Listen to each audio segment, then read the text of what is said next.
Welcome to the Certified Badass Online Marketing Podcast, where being a badass has less to do with what you wear and what music you listen to, and everything to do with whether you've got the thriving online business of your dreams.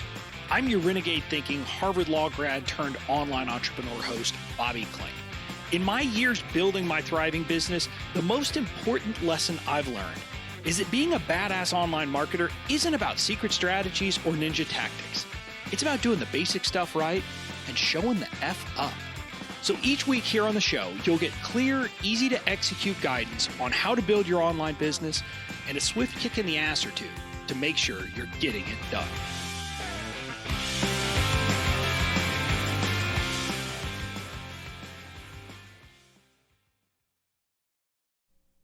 Hey there, welcome to another Friday live edition of the Certified Badass Online Marketing Podcast.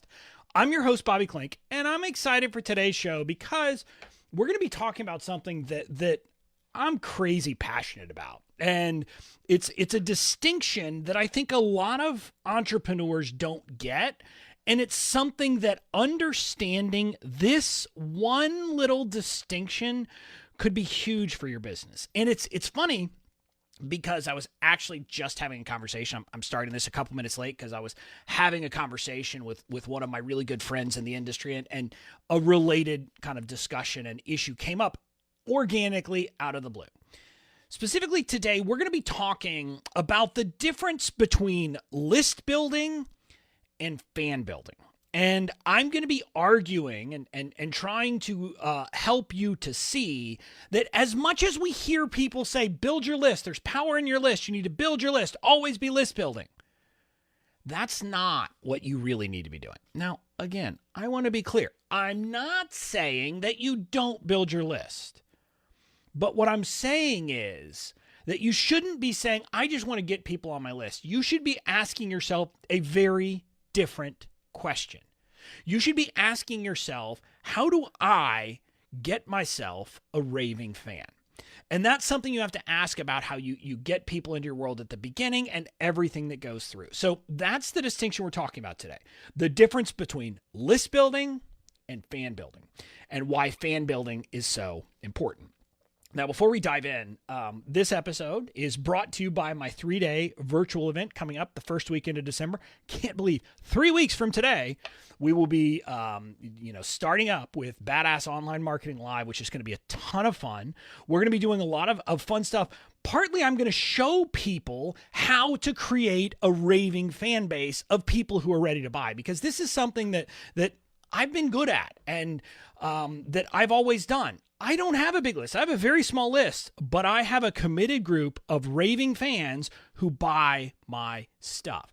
And so I'm going to help you figure out how to do that in your business, but so many other things. How to build a business that will last, how to build a business that is a real business, all of that stuff. So we're going to do that. If you want to get more information, head to bobbyklink.com/bomb live. That's BOM live, bobbyklink.com/bomb live.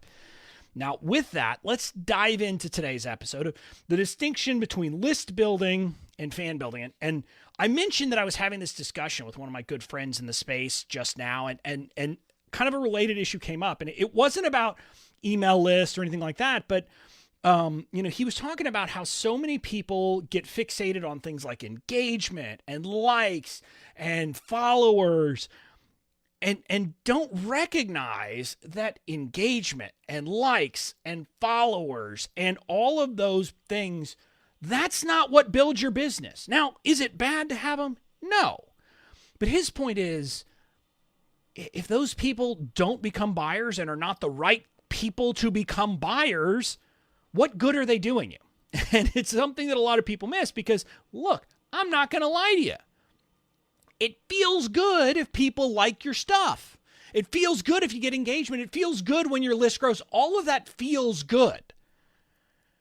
But our businesses aren't here to make us feel good. Our businesses are here to make us money. And someone on your list, etc., isn't necessarily someone who is going to, make you money. And the disconnect that I want to get to when we're talking about list building versus fan building is that there are things that you might be doing in building your list that are good for list building, but they're bad for fan building. And I could give all kinds of examples. One of the classic examples that I give quite frequently is a case from my own business, my own life, where way back at the beginning, I was working with a Facebook ads company, Facebook ads manager, and they were trying to get me leads. They were trying to do this thing, and I had a freebie that was about stock images and how to get stock images legally. Like, it was basically, I talked about what you needed in a license, and then I also said, and here are 10 free stock image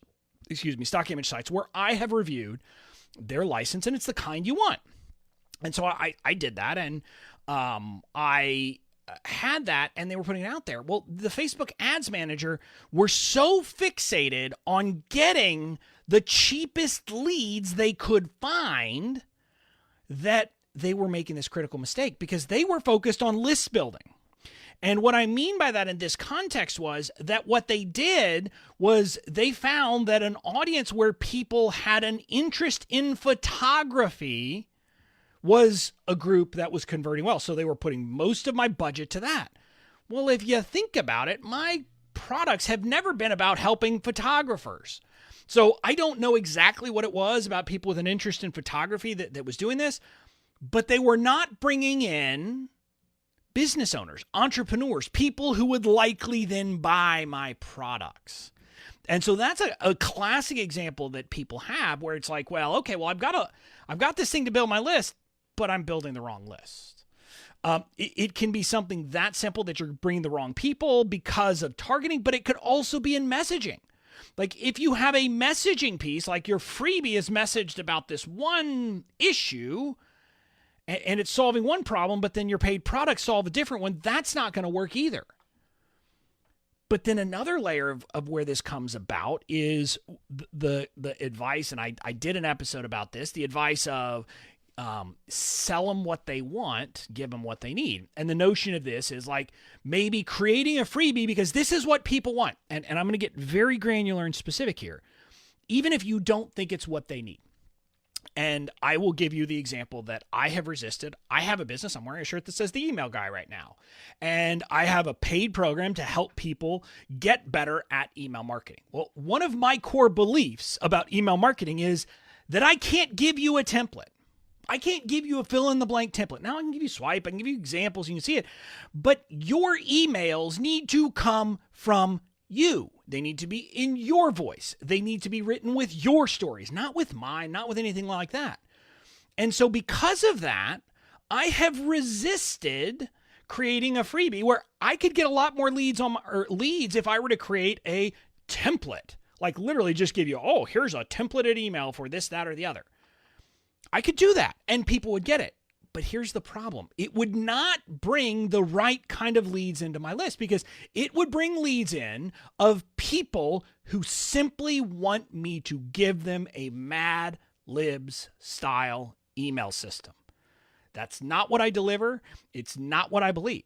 So I would rather have, only like 10% of the number of leads, if they're the right leads, who are primed to buy what I have to sell when it comes to email. And that's an example, and hopefully you can kind of see how that is. I could also give you another example, and it's fun here, that I can make fun of my team because they're not here. I got the mic.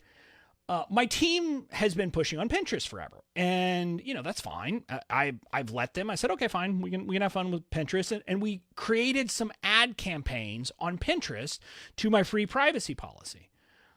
None of us thought about it at the time, but there was this obvious mismatch because what I was doing was that pin, the actual picture on the pin, but I think all the messaging, I think the picture literally said, why are you paying for your privacy policy?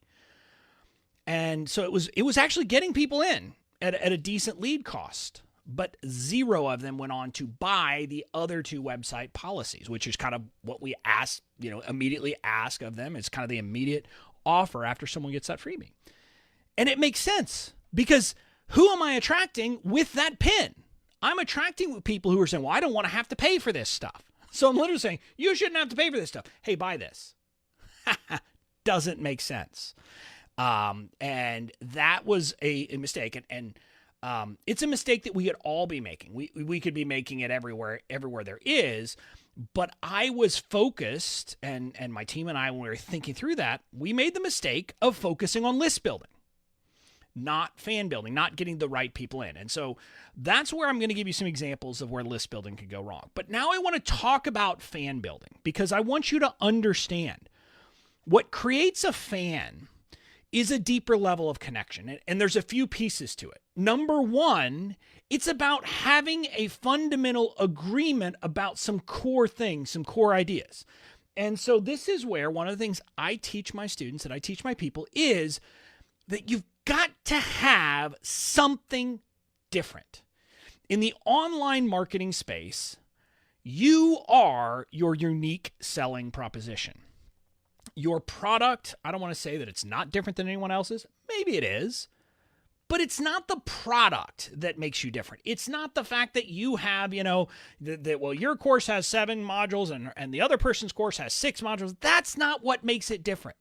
That's not what makes people buy from you. What actually sets you apart is you. It's your approach to whatever it is you do, to whatever it is you teach. So in my case, when it comes to email, I could say, for example, that I focus way more on the connection piece. And I say, if you do the connection piece right, yeah, you still got to do the conversion piece. You still got to do the selling. But if you really nail those weekly emails, guess what? Selling is much easier. And that's part of my email program, but that's part of my bigger conception of how to build a business. So on my broader point, and some of the stuff we're going to be talking about at my event, Badass Online Marketing Live, is getting people to understand that committing to believe in something different. And my belief about online marketing is that we as online marketers have largely been trapped in a very old model, what is called the selling model of marketing. And that we instead need to be broadening and coming into what is now known as the holistic marketing concept of marketing. So a couple of the things that means is that we don't believe that we have to sell to create demand for our product. That instead, we create a product to meet the demand that's already there. And that our marketing does the job so that when it comes time to sell, the people are primed to sell. And so again, this is where I am setting a stake in the ground. And I'm saying that the conventional wisdom is wrong. So part of what that does, and you could say this, a lot of people call this being polarizing, but there's a distinction in there. This is not be polarizing for the sake of be polarizing. This is stand up for what you believe in, because standing up for what you believe in will be polarizing because it will drive away the people who don't want that approach and will bring people who do into your world. And in my case, this is a very good example because what I'm talking about how we should build an online business is very, very different from what other people are talking about. I'm saying launching, forget that. I mean, again, if you want to launch, okay, but I'm going to try to tell you why. I'll try to explain to you why I don't think it's great sometime if we have a beer together. But the concept is that by me talking about this, what I've found is that there are so many people who have said, thank you for saying this. I've wanted someone to say this. This is what I've been feeling, but no one's saying it. So I felt like I had to listen to this other advice. So again, what is it doing? It is building that immediate connection and bridge with those people who are drawn to this message.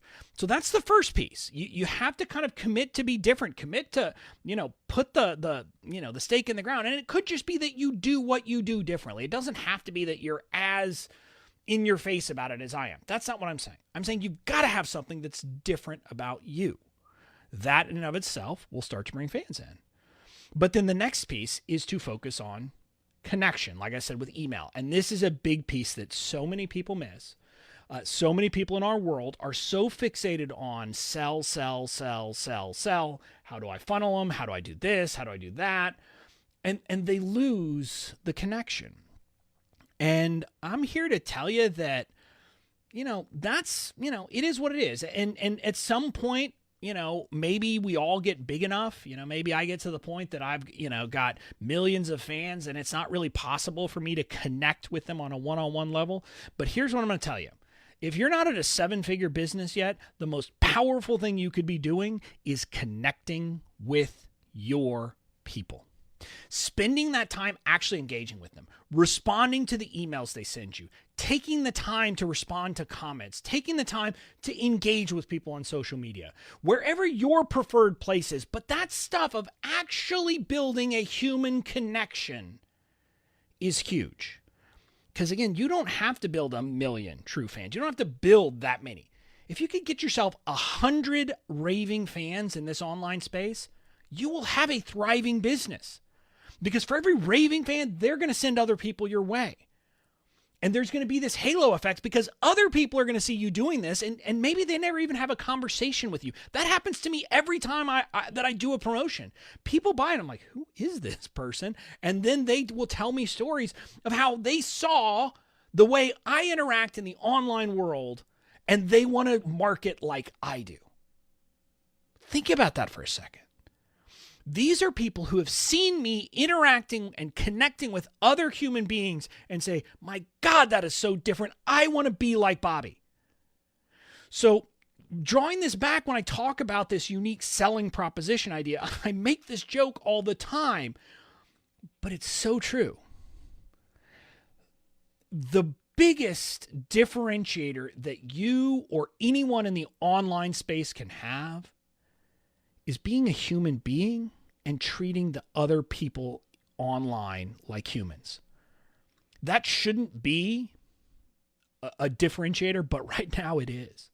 So aside from the fact that those individuals that you connect with will be connected to your brand, people seeing you do that will want to do business with you because of it. That's what I want you to get, that connection. And again, I've got to be clear here. This is not about a tactic, because you'll hear people say, oh, okay, so I should do like, bomb bombs or Bonjoro videos. I'm not against those. If you don't know what those are, it's a system where you can send you can either send it in mass or you can send individual videos to particular people. I'm not against doing that. Candidly, my team and I have talked about how could we start doing that more. But what I'm telling you is it can't be I'm just going to check the box and I'm just going to do something to say I did it.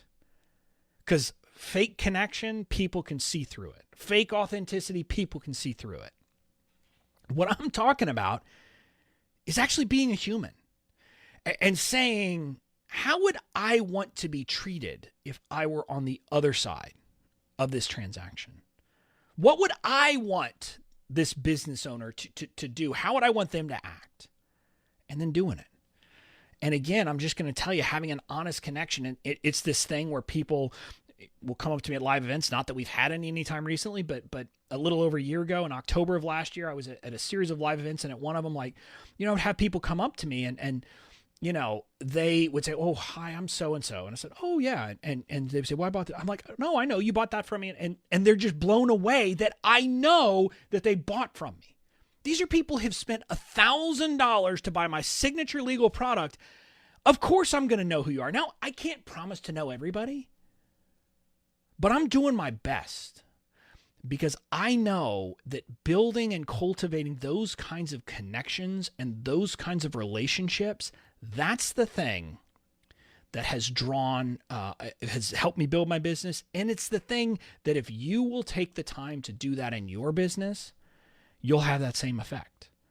Like when I have, at my event coming up, in 3 weeks, there are so many people there, like, I know their names, I know who they are, and it's going to be, even though like some of them we've literally never met in person, it's going to be like a party among friends. Because that's the kind of connection that I'm cultivating. And that's what I'm saying. Do the same in your business, and I think you'll have some good results. So again, the call to action here. Don't focus on list building. Don't focus on likes. Don't focus on followers. Don't focus on engagement. Now, again, I'm not saying that stuff's bad, but that's not the stuff that matters. The stuff that matters is, are you building fans?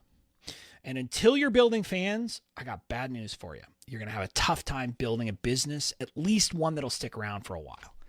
So go out, do the work, figure out what you believe, put your stake in the ground, and then connect with your audience. You'll start building fans, and then your business will be headed in the right direction. That's it for this week. I'll see you again next week.